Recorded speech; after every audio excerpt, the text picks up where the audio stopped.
This is a 2021 ranking. We're talking about right now. Okay. And there's no way, I don't know how you come. And see, Skip, again, people keep basing it on talent. Talent, what about performance? Russ averaged more points, more rebounds, more assists. And the one thing we know, maybe to his fault, Russ is never afraid. He like bone crushing and kill him. He never scared. You got that right. Your guy, Skip, your guy's scared. He on the basketball court, he's scared to shoot. Really? So I wish that Russ was a little more scared to shoot, because he has proven over 13 years in this league to simply be the single worst superstar jump shooter in the history of professional basketball. Ben Simmons says, hold my beer. Okay, well, he doesn't even try to shoot. Okay. Russ is a high-volume three-point shooter, and if I look at since he came into the league, 246 players have attempted over that 13-year span at least 3 threes a game. Yeah. And he ranks, of the 246, third from the bottom. It's just Josh Jackson and Baron Davis are below him.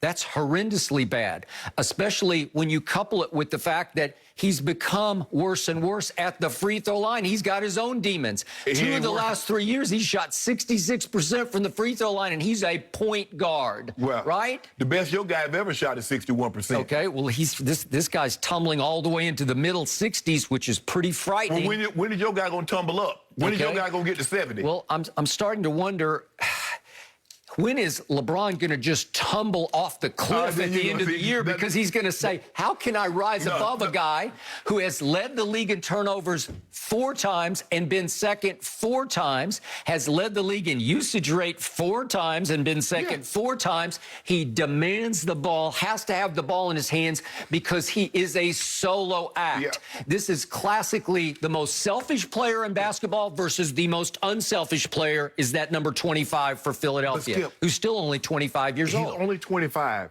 And I'm not saying Ben Simmons is a bad basketball player. All I'm saying is that I don't believe he's better than Russ is currently. Now, what he might become in 2-3 years, but what we've seen, over the last 4 since they've both been in the league, he's never had more rebounds, points, or assists than Russell Westbrook. Russell Westbrook is 6'3", he's 6'10". And that contributes to what? Winning or losing? Hold on. Mostly losing. Hold on. How many rings Ben Simmons got?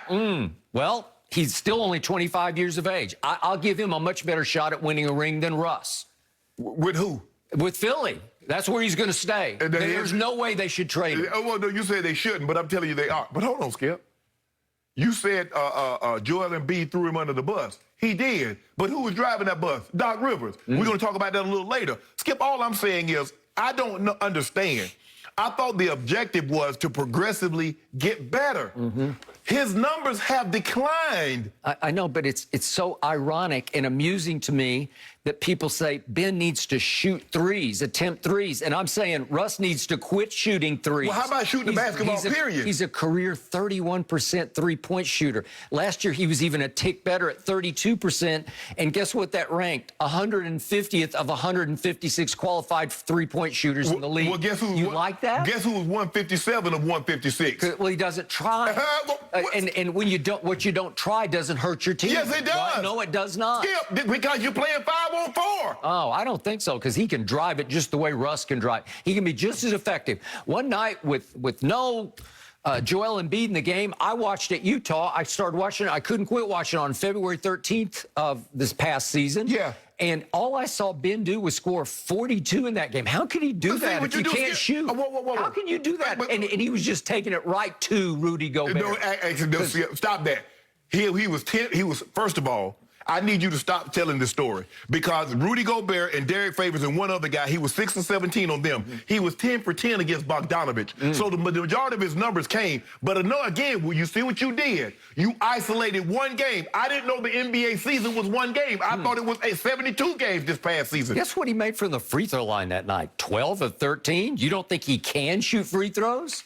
Yes, he can. Well, if he was 12 or 13 and he somehow ended the season at 61%, what the hell was he the other games? I've told you from the start, my only issue with Ben Simmons is I wish I could pour just a little bit of Russ into him intangibly. Well, you can't. Because he is low motor. He seems to have low passion. I wish I could see a little bit more fury in his game, just a little more rage. Russ plays with rage not to win, but to star. He wants to star. He plays wants to to win. stat star. That's all. He realized 5 years ago, wait a second. Oh, if I keep driving it and then I just leave it on the floor for Steven Adams to dunk, I get assists. No, I think Russ came to the realization, like, they left me for dead. Everybody's saying that I was dependent on Kevin Durant, that everything I am was because of KD. I'm going to show you that I am a damn good basketball player minus KD. Yes, KD made us a championship caliber team, but just because KD is not here, that doesn't mean I cannot thrive, I cannot succeed. And what did he do? He went out and averaged a 30-point triple-double, and he's been averaging those. And where did that get Oklahoma City? Skip, only one team can win the title every year. So if we look at it in that, so no matter what somebody does, so what did KD 49, 17, and 10 get him? Nothing.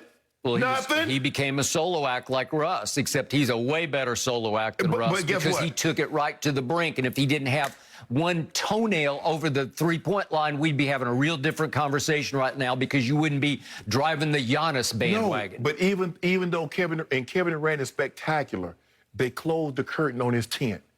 His tent got folded up and put away until later this fall. After he delivered two of the great playoff masterpiece games we've ever seen in 5 and 7. I've never seen anything like it before. I've seen it before. I've seen a lot of teams lose in the playoffs. That's what happens. That's why you have one champion. But back to our originally scheduled program, and our topic is Ben Simmons. 14 points, 7 rebounds, 7 assists, versus a guy that's 22, 11, and 11. Okay, for his career, Ben Simmons is 16, 8, and 8.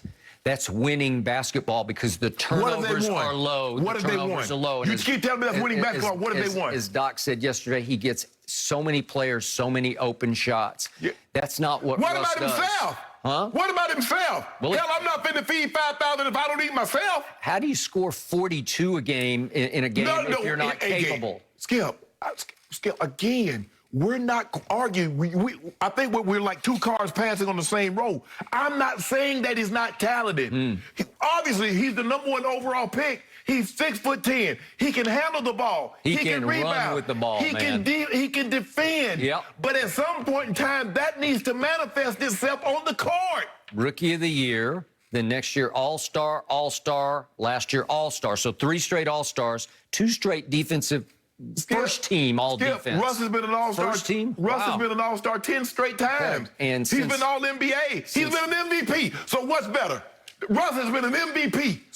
Solo act. Are we going to forget about that? Since KD left, Russ is 8 and 21 in playoff games. 8 and 21, and now he's your point guard. Skip. You getting scared? No, Skip. You starting to shake? Skip.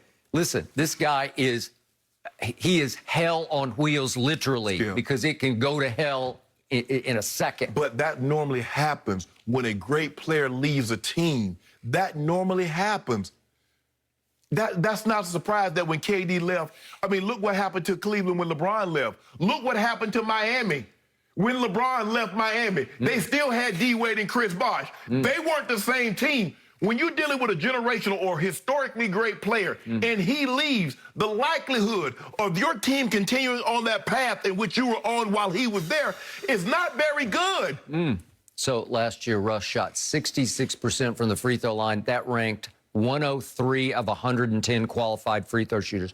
103rd of 110? So which is better, 61% or 66%? Because your guy shot 61%. I'm not sure that I would trust Russ that much more at the late game free throw line than I would trust Ben Simmons. Skip, your guy's not even in there on late game free throws because they take him out. He became unplayable. Remember, that's what got Doc in trouble.